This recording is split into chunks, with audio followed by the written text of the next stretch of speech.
It's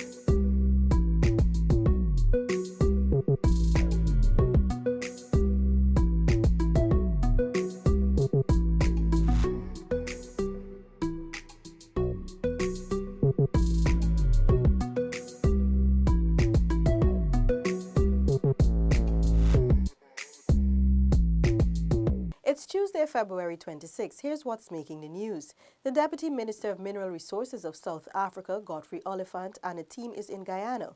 On Monday, Prime Minister Moses Nagamutu welcomed the South African team at his office at the Ministry of the Presidency. Prime Minister Moses Nagamutu welcomed the delegation, highlighting that over the years the two countries have strengthened their bonds through mutual areas. As you know, Guyana's relationship with South Africa is one that has become unbreakable, unshakable. For us, our commitment as a nation to the destruction of apartheid was non-negotiable, and that has remained our position. Deputy Minister of Mineral Resources of South Africa, Godfrey Oliphant, said he is happy to have made the journey to Guyana to reconnect the two countries and further strengthen their bonds. We are a huge mining country. That is an area where we are very strong. Historically, that's the area that we've done well. Speaking briefly, Minister of State Joseph Harman welcomed the visiting delegation. I would just like to echo the sentiments of the Prime Minister in his welcome to you and the important role that we see Guyana and South Africa playing in not just in this part of the world, but the entire development of the world. The government of Guyana, through the Ministry of Natural Resources, from February 24th to March 2nd, is hosting the Deputy Minister and a delegation to explore areas that both Guyana and South Africa can collaborate on. For InfoHub, Rebecca Ganesh. A 2-year memorandum of understanding was inked today between the Ministry of Natural Resources and Conservation International. This will ensure the continuance of Guyana's green economic growth and development. Speaking at the signing ceremony held at Carroll Lodge, Minister of Natural Resources Russal says the MOU is slated to provide relevant financial, administrative, institutional and technical assistance through a consultative process in program development. It is recognized by both the Ministry of Natural Resources and CI that an ideal green economy is built on the principles of increasing human well-being and social equity, while reducing ecological scarcities and environmental risks. And it is only fitting that we formally collaborate to achieve these. This MOU will allow Guyana to meet international commitments. It will also help us to cultivate a culture focused on conservation and management of Guyana's resources. Thirdly, it will support policy development and legislative reform and enable public dialogue on the extractive industry sector. The minister said the partnership will further enhance the interest of exploring, developing, and sustaining the country's patrimony. Senior Technical Director of Conservation International Guyana, Curtis Bernard, noted that the partnership aims to ensure the country's natural resources are explored responsibly, contributing to the country's wealth. Our partnership has resulted in the continued operation of Guyana's state-of-the-art MRVS system, and more recently worked towards responsible mining for Guyana through the Eldorado Gold Initiative. He stressed that this diverse partnership will definitely help to achieve the agency's 2025 vision to secure the country's natural heritage. Over the years, CI has been providing both technical and financial support to the ministry, directly in areas such as MRS systems, responsible gold mining policies and practices, and more recently, the development of the management plan of Napi catchment area, and also the development of the Red Plus initiative. Neola Diman, InfoHub. Managing Director of Schlumberger, Sean Herrera, has expressed satisfaction with his experience of doing business in Guyana. Herrera was speaking as a panelist at the Baker Institute's Forum on Oil and Gas Development in Guyana. In his address to the audience, Mr. Herrera assured the attendees that Guyana had everything necessary to encourage investment. Open, transparent regulatory framework and permitting process, tax and/or duty concessions on holidays, access to a skilled and educated workforce, free movement of capital and human resources, at least in initial phases, no restrictions on foreign property ownership, a friendly banking environment, a stable political environment, and personal and asset safety and security being assured. He further went on to highlight the ease of doing business within Guyana. I am happy to confirm that the Guyanese government and the people have got those above things right. And,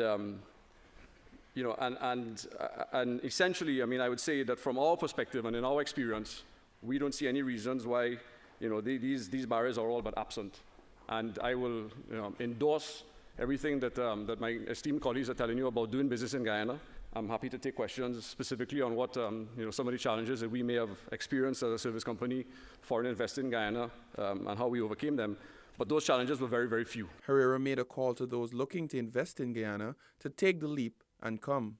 I will join my colleagues in encouraging you guys to bring your expertise and your resources and your investment in Guyana. I promise you it will bear fruit. Reporting for InfoHub, Nikosi Bruce. Government to examine future of Russal. A miller has taken the responsibility for a mix-up in the shipment of rice sent to Panama. The details of these and other stories when we return. The future of Guyana has never looked better. Our nation is on the cusp of a development program like never seen before. While Guyana is now emerging as an energy giant through the discovery of massive reserves of oil and natural gas, it is your government's intention that the huge benefits emerging from this will go where it matters most, to you, the people of this beloved country. There is a surge of confidence in the way Guyana is governed once again, and the level of investor interest is unprecedented. Guyana is poised to become the breadbasket of the region, and the pace at which this nation will grow through prudent fiscal management will be nothing short of impressive. But more than anything else will be the way every Guyanese, regardless of color, class, or creed, becomes a part of this historic period of national transformation, sharing in the wealth and well-being of it all as one Guyana. Welcome back. Minister of Social Protection Amna Ali today said the government will have to examine the future of Russian aluminum company Russal, since an amicable solution has not been sought to the ongoing issue. Minister Ali was seemingly upset by the options presented to her by the representatives of the United Company Russian Aluminum, Russal, which operates at Roraima in Region 10. Minister Ali, along with Minister with Responsibility for Labour Keith Scott, met for the second time with the Russal officials today at her office. However, while she was expecting some positive information, Director of Aluminum and Bauxite Department Vladimir Permyakov laid out an 11-point position that the company has taken, none of which the government is supportive of. Instead of reinstating the workers, as was originally agreed, the Russal reps said dismissed workers who wish to continue working will have to reapply, after which they can write their demands to the company. Minister Ali said that the management of Russal is unreasonable and has taken an unthinkable position on the matter. It is very clear that you do not want an amicable solution to this matter. Very, very clear. Because you have put on the table issues to us, to the government of Guyana, which says take it or leave it. And I believe that this is very, very unreasonable for you to... According to Minister Ali, none of the things agreed to have been honored. We had asked that the 61 workers be reinstated immediately. You are saying here, you have put conditions to us that all the people who are working, first of all, they are not paid. Now, I don't know how that will gel with the labor laws of this country. The ministerial team learned this afternoon that another 30 workers were sent notices by personnel manager Mikhail Krupanin, informing them that their department was down and that they were out of work for the time. This was another cause for concern by Minister Scott. He said that the government will not go back on its word of support to the workers. According to him, their reinstatement is not an option. Workers have the right and the freedom to organize, the freedom to strike, and you cannot make any moves against that. And anytime they dismiss 60 or any amount, it's merely you're sending a psychological message that you are the master of them and they dare not strike. That's the real message you're sending. Reporting for InfoHub, Alexis Rodney. Following the rejection of a shipment of rice to Panama, the miller involved in the shipping of the commodity has accepted responsibility for the mix-up. Fiad Haq of A. Kayum Haq and Son, the miller who exported rice to Panama, released a statement indicating that he has accepted full responsibility for the apparent mix-up of rice shipped to Panama. Representative of the company, Juman Yassin. Mr. Haq is a rice miller and the owner of the rice mill situated at Cane Grove, East Coast, Demerara. He has accepted responsibility for this mix-up, and he's also accepted responsibility publicly here today for this apparent mix-up for the shipment being parboiled rice instead of white rice. He indicates there must have been some negligence involved, and as the owner of the mill, he has accepted responsibility and will ensure that in future there is more stricter safeguards and control. He wishes to categorically state that he does not know of any corrupt employees and or officials of the GRDB, and all the dealings that he has had with the GRDB and the employees was above board.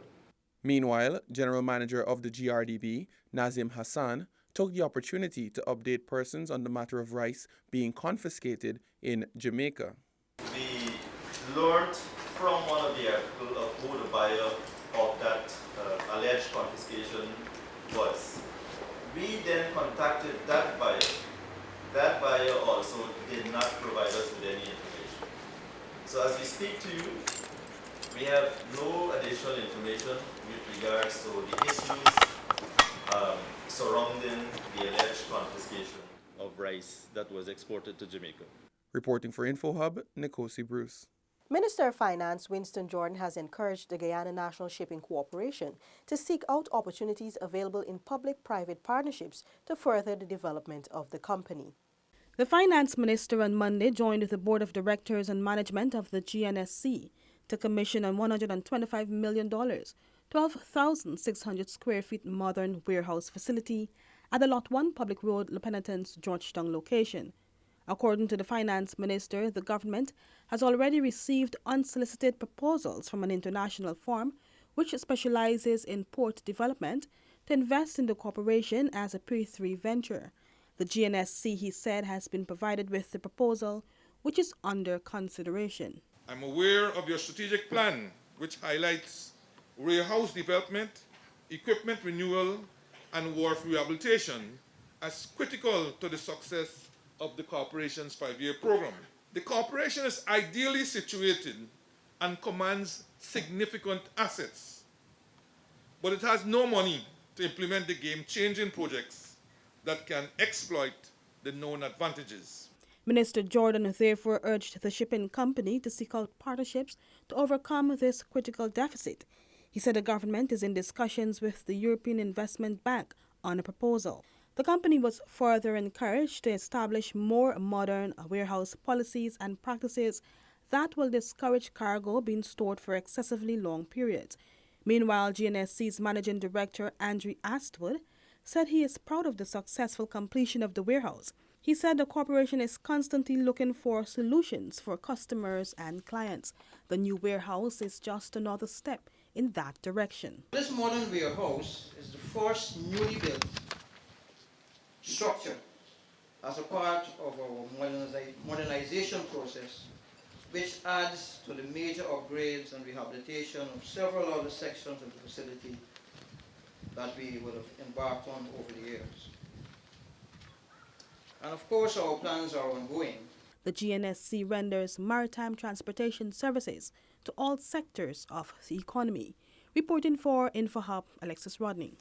The Ministry of Public Infrastructure wishes to advise the general public that as part of the Sheriff Street Mandela Road Enhancement Project, construction works are currently ongoing at the following locations: on Sheriff Street from Rupert Craig Highway to David Street to facilitate backfilling of the drains, Drainage works continue from John Smith Street to 4th Street on the eastern side, while on the western side, drainage works are ongoing from 2nd Street to Drury Lane. Also on Mandela Avenue, behind the Botanical Gardens, the Arapaima Culvert is in its second phase of construction with works on the eastern side. Further details can be found on our website. That's all for this evening. Connect with us on WhatsApp, like and subscribe to our Facebook page for notifications. You can also follow us on Instagram for updates and visit our website at dpi.gov.gy. Your bridge and weather reports are up next. Goodbye.